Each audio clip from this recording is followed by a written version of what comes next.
오늘은 2019년 2월 8일입니다. 정확히 100년 전 1919년 2월 8일에 일본 동경에서 동경 우리나라 유학생들이 28 독립선언서, 조선 청년 독립선언서라고도 부르기도 하는데 2월 8일에 독립선언서를 발표했기 때문에 28 독립선언서를 발표한 날이 바로 오늘입니다. 우리가 사실 3월 1일 3.1절을 알고 있죠. 그리고 3.1절에 발표된 3.1 독립선언서는 잘 알고 있습니다. 이보다도 3.1절 독립선언서를 발표할 수 있도록 기초가 된 독립선언서, 굉장히 일본에서 발표한 강력한 우리나라의 독립선언서가 28 독립선언서예요. 이 특징이 있는데요. 학생들에 의해서 대부분 작성이 됐어요. 근데 이제 특별히 그 학생 중에 이광수라고 하는 학생이 있죠. 소설가 이광수. 사실 이광수가 변절자로 나중에 굉장히 낙인 찍히기도 하지만 그 시대적인 상황 가운데 아픔이 있지만 원래 이광수는 굉장한 애국자입니다. 그리고 뜨겁게 나라를 사랑하는 마음이 있었고요. 대단한 어떤 그 글 쓰는 어떻게 작가예요. 굉장히 아주 뛰어난 글 자체도 굉장히 뛰어난 점이 있는 그런 분인데 이분이 주로 기초를 작성을 해서 28 독립선언서를 발표하게 됐죠. 학생들이 작성했다는 거. 최남선이 작성한 3.1 독립선언서의 기초가 되었어요. 그리고 3.1 운동이 일어나게 된 굉장히 중요한 영향을 끼친 그 사건이 28 독립선언입니다. 동경에서 말이에요. 그것도 우리나라가 일제치하에 있을 때 우리나라를 지배하고 있는 일본 본토에서, 그것도 동경에서 우리 유학생들이 이 독립선언을 거기서 발표했다고 하는 것은요, 목숨 걸어야 되는 일이에요. 어디서 했느냐? 1919년 2월 8일 오후 2시, 1919년 2월 8일이 토요일입니다. 3월 1일도 토요일이고요. 기독교 청년회관, 동경에 있는 기독교 청년회관, YMCA입니다. YMCA. 그 유학생 대회가 개최되었고요. 600여 명의 회원의 환호 속에서 역사적인 28 독립선언서가 발표되었습니다. 이 발표한 후에 학생들은 어떻게 독립을 실질적으로 실행할 것인가 방법을 논의하려고 했지만 일본 경찰에 의해서 강제 해산이 되고 그중에 실행위원 10명, 그걸 실질적으로 준비한 모든 이제 실행위원 임원이죠, 임원들이 붙잡힌 거예요. 그래서 굉장히 모진 고통을 당했습니다. 어떤 일을 할 때에 내가 임원이 되고 지도자가 된다는 건요, 영광만 있는 게 아니에요. 고난도 각오해야 돼요. 더군다나 이런 일에는 말이죠. 근데 여기에 보면요, 28 독립선언서에는 일제 침략 행위를 역사적으로 쭉 설명을 했어요. 일본과 우리나라가 병합한 것이 민족의 의사를 무시하고 일제의 군국주의적인 야심과 폭력에 의해 이루어졌음을 규탄하는 내용이에요. 일본에서 발표하는 거예요. 또한 식민지 정책의 야만적 성격을 폭로했고요. 일제와 열강은 마땅히 동양 평화와 세계 평화를 위해 한국을 독립시켜야 된다라고 주장하는 내용이에요. 3.1 독립선언서에도 이런 내용이 나와요. 그게 28 독립선언서에서 기초에서 그렇게 쓰게 된 겁니다. 이 28 독립선언서는요, 당시 깨어있던 젊은이들에게 세계 만방에 우리나라의 독립 의지를 강력하게 천명한 것입니다. 3.1 만세운동의 촉매제가 됐는데, 제가 왜 이 1919년에 있었던 28 독립선언, 또 100년 전 3월 1일에 있었던 3.1 만세운동의 중요성을 이야기하냐면 기독교인들이 앞장섰어요. 우리 신앙인들은요, 나라의 여러 가지 일들과 무관한 존재가 되어서는 안 돼요. 진정한 신앙인은 애국자가 되어야 됩니다. 하나님 사랑, 이웃 사랑, 나라 사랑이에요.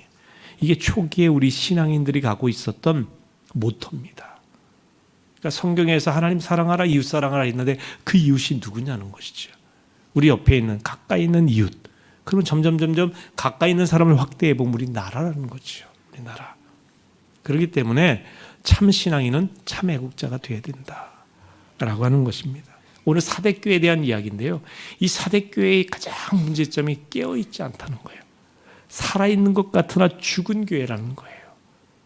대단한 교회 같은데 진짜 별 볼 일 없는 교회라는 거죠. 왜? 깨어있지 않기 때문에. 그래서 깨어나라, 일어나라고 하는 겁니다. 하나님께로 돌아오라는 거죠.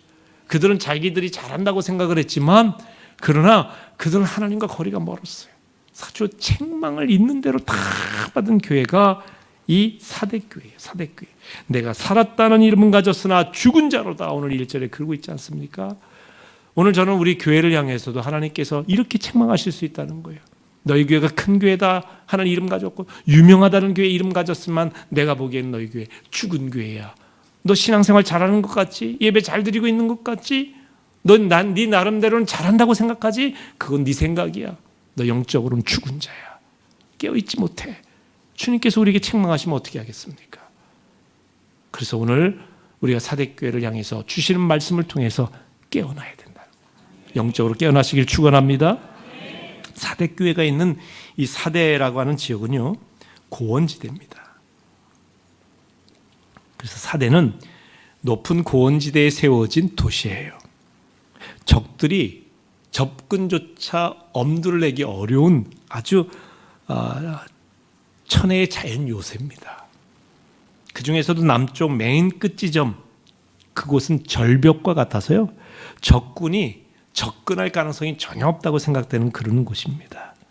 그런데 페르시아의 고레스 왕이 사대성을 포위했을 때 이 사대에 있는 이 도시민들은 걱정을 하지 않았어요.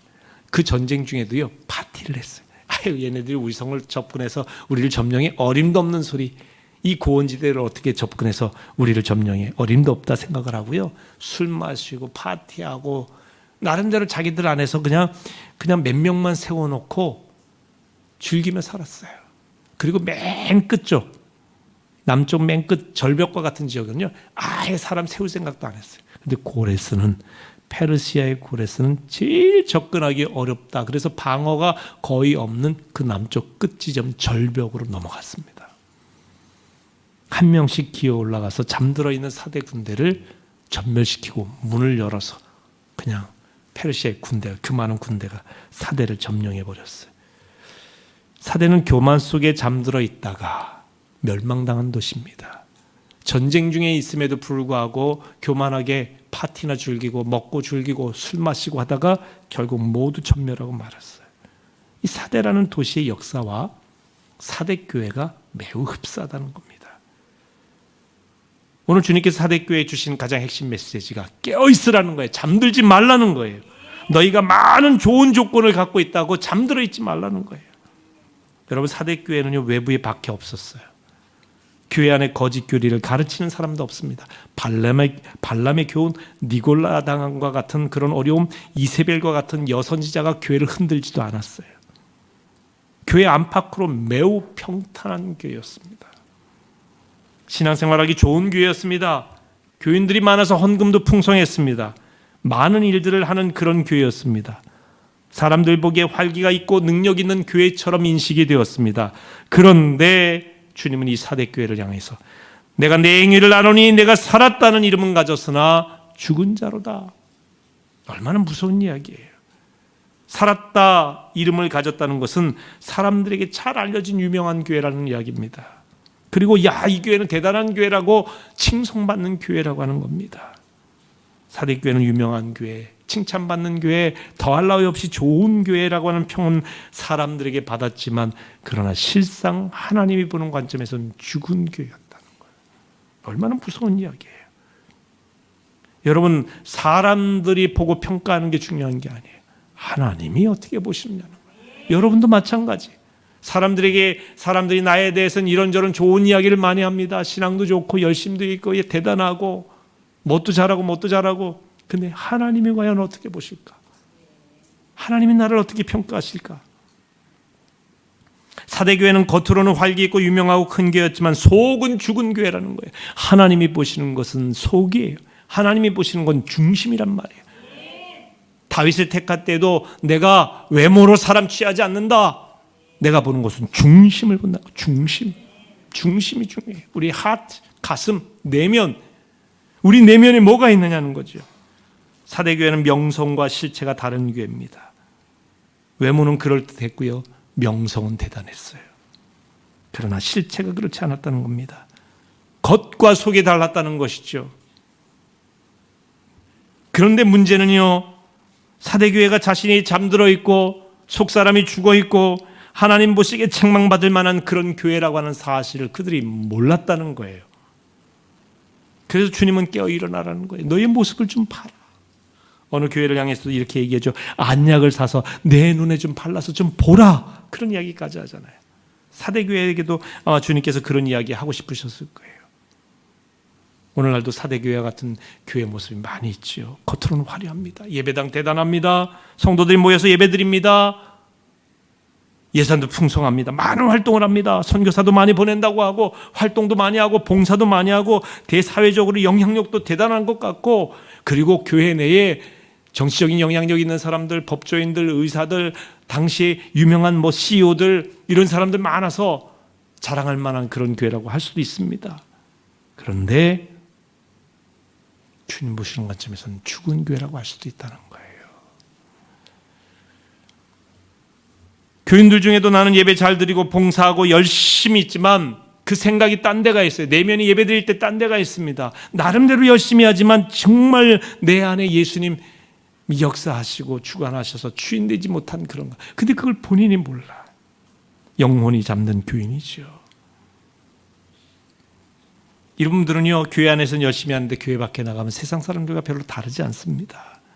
믿지 않는 자들과 같이 세속 문화에 젖어 삽니다. 똑같은 생활 패턴을 가져요. 교회에 나온다는 거, 교회에서 열심히 한다는 거, 교회에서 하는 여러 가지 프로그램에 참여한다는 거, 선교할 때 선교하고 교회에서 예배드릴 때 예배드리고 찬양할 때 찬양한다는 거 외에 실질적인 삶 가운데 영향력이 전혀 없은 그런 교인들이 있잖아요. 어쩌면 여러분 자신일 수도 있습니다. 근데 내 나름대로 뭔가 참여하고 열심히 하니까 내 신앙이 좋은 걸로 착각하면서 하는 거죠. 자신이 잠들어 있는 것도 모른 채 세상 향락에 젖어 사는 그런 교인들, 신앙인의 거룩한 옷을 더럽히고 있는 자들입니다. 사대교회는 대부분을 오늘 성경에서는 옷을 더럽힌 자다 이렇게 표현하는데, 그렇지만 더럽히지 아니한 사람도 있다고 그랬어요. 4절 보겠습니다. 4절에 이렇게 돼 있어요. 그러나 사대에 그 옷을 더럽히지 아니한 자 몇 명이 내게 있어. 흰 옷을 입고 나와 함께 다니리니 그들은 합당한 자인 연고라. 옷을 더럽힌 자와 흰 옷 입은 자, 이 대조적으로 말씀하고 있습니다. 여러분, 대부분이 옷을 더럽힌 자예요. 그런데 더럽히지 아니한 몇 명이 있다는 거예요. 소수가 있다는 것이죠. 그러니까 대부분의 사대교인들은 옷을 더럽혀가지고요, 세속에 물들어 있는, 잠들어 있는, 영적으로 죽어 있는 그런 자들인데, 그러나 그 가운데 몇 명은 깨어있고 그들은 흰옷 입은 자들이고, 뒤에 가면 그들은 생명록에 이름이 지워지지 않는 자들이고 그랬어요. 그러니까 세상에 물들어 있는 잠든 영혼들이 깨라고 하는데요, 세속의 죄악에 물들기 시작할 때 사람들이 갖게 되는 심리가 있어요. 처음부터 우리가 영적으로 잠들고요, 세상 향락에 취하는 게 아니라 한 번쯤 증후군이라는 게 있어요. 한 번쯤 어떠냐, 나쁜 짓 한 번 어떠냐, 거짓말 한 번쯤 어떠냐, 보지 말아야 될 거 한 번쯤 보는 건 어떠냐, 술 한 잔 어떠냐, 세상의 유혹 한 번쯤 넘어가 보는 것 어떠냐. 근데 이 한 번쯤이 계속해서 한 번쯤 하다가 나중엔 죄악이 어떻게 되냐면 이왕 버린 몸이 되는 거예요. 이왕 버린 몸. 아유, 이렇게 한 번쯤 하다가 이왕 버린 몸이 되면, 나는 이제 구제불능이야. 이왕 버린 몸 어때? 교회 가서 또 회개하고 하나님 잘 믿는 거 예배드리면 되지. 계속 생활 패턴이, 자기 삶은 달라지지 않고 주일엔 교회 가서 회개는 하는데, 여러분, 회개는 돌아서는 거예요. 진짜 회개는 자기가 했던 행동에서 돌아서는 겁니다. 물론 우리가 연약해서 반복할 수 있어요, 나쁜 행동을. 하지 말아야 될 걸. 그런데 그 반복하는 것이 괴로워서 자꾸 절제하고 싶고 끊임없이 갈등하고 끊임없이 그걸로 해서 치열하게 자기를 쳐서 복종시키는 노력도 없이 그냥 세속에 물들어서 자연스럽게 살면서 주일에는 주님 지난 한 주간 동안의 죄를 다 아시죠. 주님께 용서를 구합니다. 용서하여 주옵소서. 주님은 좋으신 분이고 사랑이 많으신 분이고 모든 죄든 그 용서를 구하면 다 용서하신다고 그랬죠. 주님 용서해 주시옵소서. 제가 다음 주에도 지을 죄들이 많이 있는데 미리 용서하여 주시기를 바랍니다. 그럴지도 몰라. 용서만 구하면 된다고 그랬기 때문에. 그러니까 여러분 진짜 회개 아니에요. 진짜 회개는 메타노이아예요. 돌아서는 거예요. 그러니까 가던 길이 잘못된 길을 알고 돌아서는 길이 계속 가면서 후회만, 그건 후회의 기도예요. 잘못된 것을 후회하는 거, 아는 정도의 기도인데 이걸로는 삶이 안 바뀌는 것이죠. 한 번쯤 어떠랴. 그러다 이왕 버리면 어떠냐. 근데 교회에 와서 말씀을 듣다 보니까 세상 문화에서 빠져나와야겠다는 생각이 듭니다. 그리고 나서 빠져나오려고 하는데 사단이 또 유혹하는 거예요. 그런 사람들에게 또 유혹하는 심리가 있어요. 한 번만, 마지막 한 번만 더 하고 끝내자. 한 번 더 증후군이에요. 한 번쯤 증후군으로 우리는 이왕 버린 몸이 되는 거고요. 한 번만 더 하다가 못 빠져나오는 거죠. 여러분, 죄라고 생각하면 단호하게 죄는 끊는 것이지 죄는 천천히 절제하는 게 아니에요. 차차 버려지지 않습니다. 단호하게 끊어야 돼요. 미국의 기독교 저술가인 조지 바나라고 하는 분이 21세기 교회를 붙잡아라 이런 책을 썼는데요. 이 책의 원제목이 이런 거예요. The Plug in the Kettle. 캐틀이라고 하는 것은 뭐 솥단지, 솥 아니면 뭐 주전자 뭐 이런 의미도 있는데요. 주전자 속에 plug, F-R-O-G, 개구리라는 말이죠. 그러니까 주전자 안에 개구리, 뭐 솥 안에 개구리 무슨 의미일까? 여러분, 이 책에 보면 개구리가 그 큰 솥이다, 뭐 주전자를 뭐 솥이라고 합시다. 이 솥 속에 처음에 들어갔을 때는요, 헤엄을 쳐요. 헤엄을 쳐. 뭐 헤엄치기 좋은 온도예요. 아무 염려가 없어요. 그런데 그 솥단지 밑에 이제 불을 서서히 떼기 시작하는 거예요. 조금씩 따뜻해져. 뭐 그래도 괜찮아. 그런데 조금씩 따뜻해지는 게 점점 무뎌지면서 나중에 펄펄 끓어서 자기가 익는 줄도 모르고 그 속에서 계속 논다는 것이죠. 벗어나지 못하고. 결국 개구리는 죽게 된다는 겁니다. 무슨 말하느냐? 조지 바나는 오늘날 교회의 모습이, 성도들의 모습이 솥 속에 있는 개구리 같다는 거예요. 계속 물을 끓이는데, 계속 세속의 문화가 계속 우리를 죽이고 있는데 서서히 하다 보니까 우리가 죽는지 모르고 그 안에 있다는 거예요. 조금이라도 그게 느껴졌을 때는, 조금이라도 온도가 다르다고 느껴졌을 때는 얼른 나와야 되는데, 뭐 이 정도는 괜찮네, 뭐 별 문제 없겠지. 여러분, 영적으로 내가 잠들어 있다 생각하면 얼른 깨어서 기도의 자리로 가셔야 돼요. 내가 이렇게 살면 안 된다는 게 깨달아졌으면 얼른 하나님의 말씀을 붙잡아야 돼요. 깨어나지 않으면 어떻게 되느냐? 여러분 3절 말씀 같이 보겠습니다. 시작. 그러므로 내가 어떻게 받았으며 어떻게 들었는지 생각하고 지키어 회개하라. 만일 일 깨지 아니하면 내가 도둑같이 이르리니 어느 때엔 내게 이르는지 내가 알지 못하리라. 주님께서 도적같이 언젠가 임하신다는 거예요. 여기서 주님께서 임하신다는 건 재림 주님으로 임하신다는 그런 말하고 달라요. 징계를 위해 임하신다는 거예요. 너희가 정말 어디까지 와 있는지 너희의 상태를 제대로 깨닫지 못하고 회개하지 못하면, 그래서 일 깨지 아니하면 내가 도둑같이 너희도 모르는 사이에 부지불식간에 내가 임하여 너희를 징계할 것이라는 거예요. 무서운 이야기입니다. 주님의 징계는 무섭습니다. 그래서 여러분 정신 바짝 차려야 될 때예요. 내가 물질 쓰는 것. 11조 생활도요, 어떤 분이 간증을 하는데, 목사님 11조 생활을 해야 되는 건 아는데 여기 아내 버릇하고 11조를 자꾸 써버릇하니까 별 문제 안 생기더라는 거죠. 그래서 쓰고 하니까 나중에 11조를 못 드리게 되더라는 거예요. 그러면서 11조는 드려야지 이제 교회에서 또 체면도 있으니까 정상적인 11조가 아니라 조금 드리는, 뭐 월정 헌금 스타일로 조금 드리는 걸 11조라고 쓰게 된다는 거예요. 여러분, 이거 엄밀히 말하면 거짓말입니다. 여러분, 이거 아셔야 돼요. 11조가 아닌데 11조라고 왜 하고 드립니까? 아예 11조로 가지 말고 감사헌금이라고 하든지 월정헌금이라고 하든지, 월정헌금이란 건 있지도 않지만 사실 그렇게 내가 정직하게 11조가 아닌데 왜 11조라고 하시는 거예요? 이거 영적으로 깨달으셔야 돼요. 11조인 것처럼 왜 11조라고 하느냐? 나 11조 드리고 있다는 걸 보여줘야 되잖아요. 누군가 보고 있잖아요. 담임 목사가 보든지 누군가 보고. 그러지 마세요. 정직하게 하세요. 이게 영적으로 잠들어 있는 거예요. 내가 기도하지 않으면서도 늘 기도하는 것처럼 살잖아요. 안 되죠. 내 영이 기도하지 않으면 실제로 호흡하고 있지 않는 거예요. 기도하고 있는 것으로 착각하고 있는 것이죠. 기도의 중요성을 알고 기도해야지 않은 것이 기도하는 게 아니잖아요. 기도해야 기도하는 겁니다. 그래서 여러분들이 영적으로 깨어나야 돼요. 깨어나야 됩니다.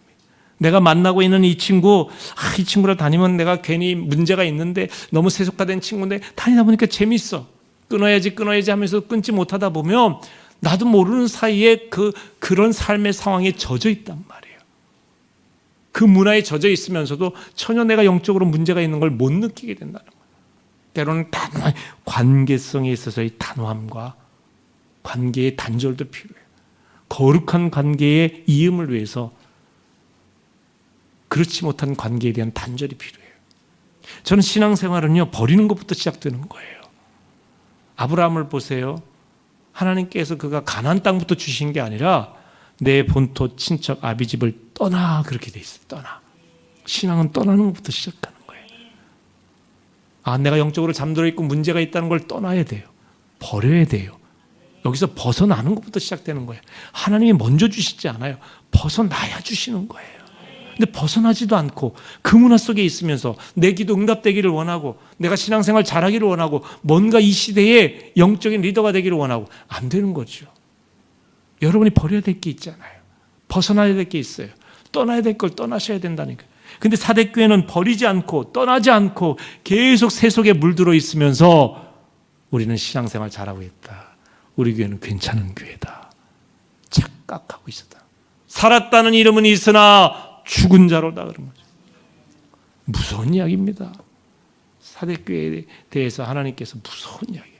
저는 이 이야기가 오늘날 한국교회 큰 교회를 향해서도 주님 말씀하고 있지 않겠습니까? 우리 교회도 작은 교회가 아니기 때문에 영적으로 깨어들어야 돼요. 살았다는 이름은 있으나 대단한 명성이 있고 유명하고 목사님 대단하고 능력이 있고 교인도 많고 유명한 사람 많고 그러다 보니까 우리 교회 이런 부분을 자랑하는데 이렇게 선교도 하고 이런 건물도 있고, 근데 실질적으로 하나님께서 그 속을 들여다보니까 회칠한 무덤 같은 거예요. 냄새가 진동해. 정직하지가 않아. 선한 영향력이 없어요. 세상 사람들과 다를 바가 없어요. 이기주의적이에요. 자기중심적이에요. 여러분, 이 말씀은 사대교회만 주시는 말씀이 아니에요. 오늘 우리들에게 던지시는 말씀입니다.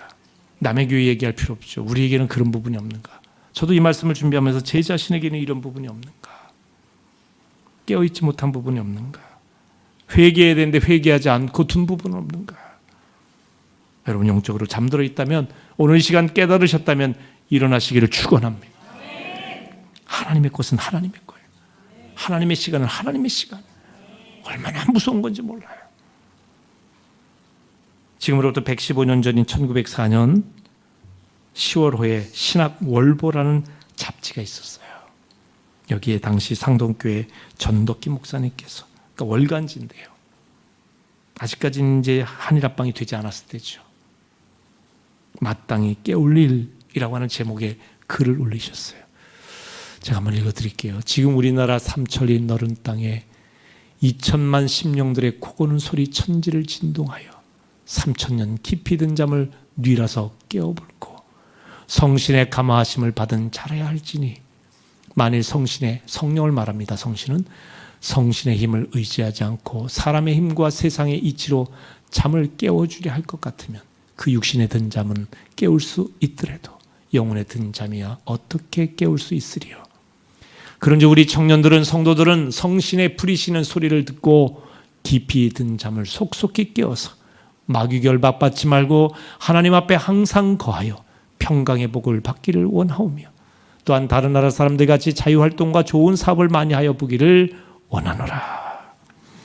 당시 이제 전덕기 목사님은요, 우리나라가 일제치하에 정말 한일 합방이 될 이 을사조약이 체결되기 직전에 여러 가지 상황들 알 거 아닙니까? 계속 나라적인 상황이 조여오고, 그런데 2천만 동포들이 콜콜 잠든 소리, 코 고는 소리가 천지를 진동한 잠들어 있는 영혼들에 대해서 강력하게 얘기합니다. 성령에 의해요. 성신이 주시는 힘으로 마땅히 좀 깨어나야 되는데, 특별히 믿음의 백성들, 청년들을, 성도들이여 깨어 일어나라고 하는 겁니다. 그래서 우리가 거룩한 사업, 하나님의 일, 하나님께서 주신 사명을 감당하자. 마귀의 결박을 물리치자. 사랑하는 성도 여러분, 우리를 묶어두는 건요, 마귀의 결박이에요. 영적으로 잠들게 하는 것은 마귀가 그렇게 하는 겁니다. 그래서 우리가 기도하는 가운데 성령의 힘에 의지해서 깨어 일어나야 될 줄로 믿습니다. 영적으로 깨어있는 사람의 가장 뚜렷한 특징은 기도한다는 거예요. 깨어있는 사람은 하나님 앞에 무릎 꿇습니다. 미국의 무디 목사님은 하나님의 모든 위대한 운동의 배후에는 기도하는 사람이 있다 그랬어요. 기도하는 사람. 하나님은 기도하는 사람을 통해 하나님의 교회를 움직이시고 세계를 움직이십니다. 제가 목회를 하면서 기도학교, 중보기도학교, 또 영성기도학교, 또 중보기도단을 만들고 계속해서 이걸 강조하는 이유는 제가 목회하면서 깨달았어요. 목회는 혼자 하는 게 아니더라고요. 기도하시는 분들과 같이 하는 거예요. 기도하는 분들의 기도가 없으면, 눈물의 호소가 없으면 교회가 영적으로 잠들어 있는 거예요. 똑같은 일을 해요. 선교 활동도 하고 봉사 활동도 하고 예배도 드리고 다 똑같이 하는 것 같은데 잠들어 있는 거예요. 사랑하는 성도 여러분, 지금은 깨어 기도할 때입니다. 잠자리에서 일어나야 됩니다. 하나님께로 돌아가야 돼요. 근데 여기 보면 흰옷 입은 사람이 이 사대교회 소수예요. 소수. 깨어있는 소수. 다른 사람 볼 필요 없다는 거예요. 다른 사람 보지 말고 다른 사람이 깨어있나 안 깨어있나 이게 중요한 게 아니에요. 저 사람도 안 하는데 내가 할 필요 있냐 이게 아니라 깨어있는 소수가 되라는 거죠. 흰옷 입은 소수. 이 소수의 무리가 흰옷을 입고 나와 함께 다닐 것이다. 주님과 함께 다니는 소수의 무리, 주님 보시기에 합당한 소수, 연약한 무리라 할지라도 거기에 속하라는 거예요. 세상의 대세를 따라가지 말고 이 세대를 본받지 말고 하나님이 거룩하게 구별하신 소수가 되라는 거죠. 다 남들 불의한 방법으로 성공하더라도 나는 그렇게 안 하겠다. 손해를 보더라도요. 부끄러운 A학점보다 정직한 B학점이 낫다. 어떤 목사님이 책을 그렇게 쓰셨더라고요. 부끄러운 A학점보다 정직한 B학점이 낫다. A학점 받는 것보다 정직한 게 중요하다는 거죠. 우리 신앙인들은 그런 자세로 살아야 된다는 것입니다. 불의한 다수를 따르지 말고 정직한 소수를 따르십시오. 기도하지 않는 다수의 겉모양의 교인을 따르지 말고 기도하는 소수의 참된 신앙인을 따라야 됩니다. 세상과 어울려 재밌게 사는 다수를 따르지 말고 예수님처럼 살려고 몸부림치는 소수의 제자들을 따르시기 바랍니다. 거기에 소망이 있습니다. 사랑하는 성도 여러분, 지금은 자다가 깰 때입니다. 기도할 때예요. 세상 향락에 취해서 할 때가 아닙니다. 영적으로 잠들어 있던 삶을 회개하고 깨어 기도하는 오늘 이 밤이 되시기를 주의 이름으로 축원합니다. 축원합니다.